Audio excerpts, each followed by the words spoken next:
ఆ నమ్మకం కలిగించాల్సిన బాధ్యత మీ అందరి మీద ఉంది. దీనికి మరి మే అసెంబ్లీ బయట ఈ వేదిక తరఫున మేము కూడా ఉద్యమాలు సిద్ధంగా ఉన్నాం. దాంట్లో భాగంగా రేపు 17, 18 మొత్తం బంద్గా మేము ప్రకటిస్తున్నాం. ఆ 2 రోజులు రాష్ట్రంలో కేంద్ర ప్రభుత్వ కార్యాలయాలు కానీ, రాష్ట్ర ప్రభుత్వ కార్యాలయాలు కానీ, కోర్టులు కానీ, విద్యా సంస్థలు, ప్రైవేట్ సంస్థలు మొత్తం బంద్ జరుగుతుంది. అలాగే ట్రాన్స్పోర్ట్ సిస్టమ్ కూడా నిలిపివేయబడుతుంది. ఇక్కడ అసెంబ్లీలో తెలంగాణ బిల్లుకి వ్యతిరేకంగా తీర్మానం చేయాల్సిన బాధ్యత ఈ మా ప్రాంతం ప్రజాప్రతినిధులు అందరి మీద ఉంది. అప్పటికి కూడా 17, 18 కూడా దీన్ని ఓడించే పరిస్థితి లేకపోతే 20వ తారీఖున అసెంబ్లీ ముట్టడి చేస్తాం. ఖచ్చితంగా ఈ ప్రజాప్రతినిధుల మీద ఒత్తిడి తీసుకొచ్చి ఈ బిల్లుకి ఓడించే విధంగా ఈ ప్రతినిధులందరూ కూడా రేపు అసెంబ్లీలో సజావుగా చర్చలు జరపాలి. అసెంబ్లీ వాయిదా పడకుండా చూడాల్సిన బాధ్యత కూడా ప్రజాప్రతినిధుల మీద ఉంది. ఆ వాయిదాలు లేకుండా చర్చలు సజావుగా సాగాలంటే ఒత్తిడి అసెంబ్లీ బయట ఉండాలి. ఆ ఒత్తిడిలో భాగంగానే మేము 17, 18 పూర్తి బంద్ చేస్తూ 20న అసెంబ్లీ ముట్టడి చేస్తాం. ఖచ్చితంగా ఈ బిల్లును ఓడించాల్సిన బాధ్యత ఈ ప్రాంతంలో ఉన్న మొత్తం 175 మంది ఎమ్మెల్యేల మీద కూడా ఉంది. వాళ్ళని నిర్వర్తిస్తారని ఆశిస్తున్నాం.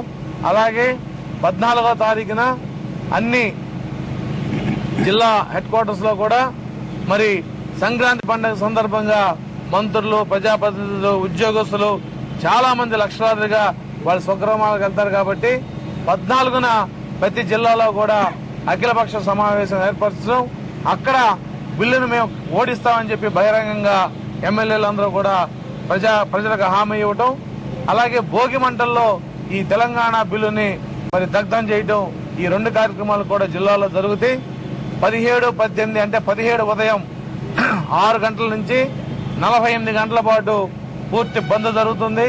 బంద్లో ఎటువంటి కార్యక్రమాలు కానీ, ఎటువంటి కార్యాలయాలు కానీ, సెంట్రల్ గవర్నమెంట్ ఇన్స్టిట్యూషన్స్ కూడా ఖచ్చితంగా మూసేస్తాం. దీనికి రాజకీయ పక్షాలన్నీ కూడా సహకరించాలి. మొన్న 3వ తారీఖున మేము బంద్ ప్రకటించినప్పుడు రాజకీయ పార్టీ సహకరిస్తానంటేనే ఆ రోజు బంద్ ప్రకటించడం జరిగింది. అయితే కొన్ని జిల్లాల్లో కొన్ని రాజకీయ పార్టీలు మేము ఆశించిన మేరకు మద్దతు ప్రకటించలేదు.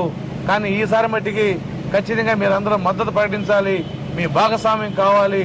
మీరు రాజకీయంగా ఏదైతే మీ బాధ్యత ఉందో అటు అసెంబ్లీ బయట, ఇటు అసెంబ్లీ లోపల కూడా మీరు నిర్వర్తించాల్సిన సమయం ఆసనమైంది. దీని మట్టికి మీరు తూచే తప్పకుండా మరి ఈ బంద్లో సహాయ సహకారాలు ఇస్తారని చెప్పి ఆశిస్తున్నాం. దానికి అనుగుణంగా మరి 14వ తారీఖున మేము జిల్లాల్లో పెట్టే అఖిలపక్ష సమావేశాల్లో కూడా పార్టీ రహితంగా అందరు ప్రజాప్రతినిధులు వచ్చి బిల్లును ఓడిస్తామని చెప్పి మరి మాకు హామీ కూడా ఇవ్వాలని చెప్పి మేము కోరుకుంటున్నాం. ఈ హామీ కోసం మేము అన్ని రాజకీయ పార్టీలను కూడా ఈ రోజు రేపు వాళ్ళ ప్రతినిధులు కూడా మేము కలుస్తున్నాం. అందుట్లో అన్ని ప్రధాన పార్టీలు అయిన వైకాపా గాని, తెలుగుదేశం గాని, కాంగ్రెస్, ఆ ప్రజాప్రతినిధులు అందరం కూడా కలిసి మీరు 14న జరగబోయే ఈ అఖిలపక్షంలో మీ ప్రజాప్రతినిధులు హాజరు కావాలని, అలాగే 17, 18 జరిగే ఈ బంద్లో మీరు భాగస్వామ్యం కావాలని చెప్పి కూడా మేము వాళ్ళని కోరబోతున్నాం. ఎందుకంటే ఇక్కడ అసెంబ్లీలో ఈ బిల్లును ఓడించినప్పుడు మాత్రమే పార్లమెంట్ లో జరిగే సమావేశాల్లో గాని, అక్కడ జాతీయ పార్టీలను మనం అడిగే విధానంలో గాని ఇక్కడ ఓడించినప్పుడు మాత్రమే మనకి అర్హత వస్తుంది తప్ప ఇక్కడ బిల్లు మీద చర్చ జరగకుండా బిల్లును యథాతథంగా పంపిస్తే అది పార్లమెంట్ లో ప్రభుత్వానికి అనుకూలంగా మారే అవకాశం ఉంది. ఆ అవకాశం ఎవరు ఇవ్వడానికి ఇక్కడ తావు ఉండకూడదని అందరూ కూడా వాళ్ళ రాజకీయ సిద్ధాంతాలు ఎలా ఉన్నప్పుడు కూడా ప్రజలు ఇవాళ ఎదురు చూస్తున్న ఈ తెలంగాణ బిల్లుని ఖచ్చితంగా ఓడించాల్సిన బాధ్యత ప్రజాప్రతినిధుల మీద ఉంది. కాబట్టి వాళ్ళ ఈ బాధ్యతని ఈసారి ప్రజల ఆశల మేరకు నిర్వర్తిస్తారని చెప్పి ఈ సంక్రాంతి ఆంధ్రప్రదేశ్ లో సమైక్యవాదులందరూ కూడా నిజమైన సంక్రాంతిగా చేయాల్సిన బాధ్యత ఇవాళ రాజకీయ పార్టీలన్నీ కూడా ఉంది. ఎందుకంటే గతంలో దీపావళి గాని, దసరా గాని ప్రజలు చాలా మానసికంగా వ్యధలో ఉండి పండుగని జరుపుకోలేని పరిస్థితి కూడా అందరికీ తెలుసు. కానీ పెద్ద పండుగ ఈ సంక్రాంతిని నిజమైన సంక్రాంతిగా సమైక్యవాదంతో ఉన్న సూర్యుడు ఈ సంక్రాంతి రోజున ఉదయించాలి. దాని వెలుగులు మొత్తం రాష్ట్రం అంతా రావాలి. సమైక్యవాదం ఆ రాగం అనేది రాష్ట్రం మొత్తం కూడా వినిపించే విధంగా ఈ రాజకీయ వ్యవస్థ ప్రజలకు హామీ ఇవ్వాలి.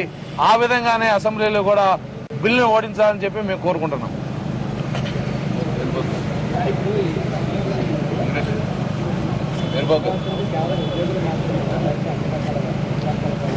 మేము చేసే 14 నుంచి కార్యక్రమాలు అంటే భోగి మంటల్లో విభజన మిల్లుల్ని దగ్ధం చేసే కాడి నుంచి 20వ తారీఖు అసెంబ్లీ ముట్టడి వరకు అన్ని కార్యక్రమాలు అన్ని రాజకీయ పార్టీల సహాయ సహకారం మద్దతుతోనే జరుగుతాయి. వాళ్ళ భాగస్వామ్యం ఉండాలి.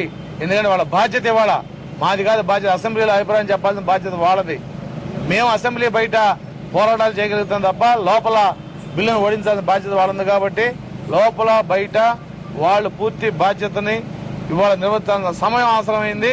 ఈ బాధ్యతను ఎవరైతే సక్రమంగా నిర్వహిస్తారో వాళ్ళకే ప్రజాదరణ ఉంటుంది తప్ప దీని నుంచి తప్పుకున్న వాళ్ళకి ప్రజాదరణ ఉండదనే విషయాన్ని కూడా రాజకీయ పార్టీలు ప్రజాప్రతినిధులకి మేము తెలియజేస్తున్నాం.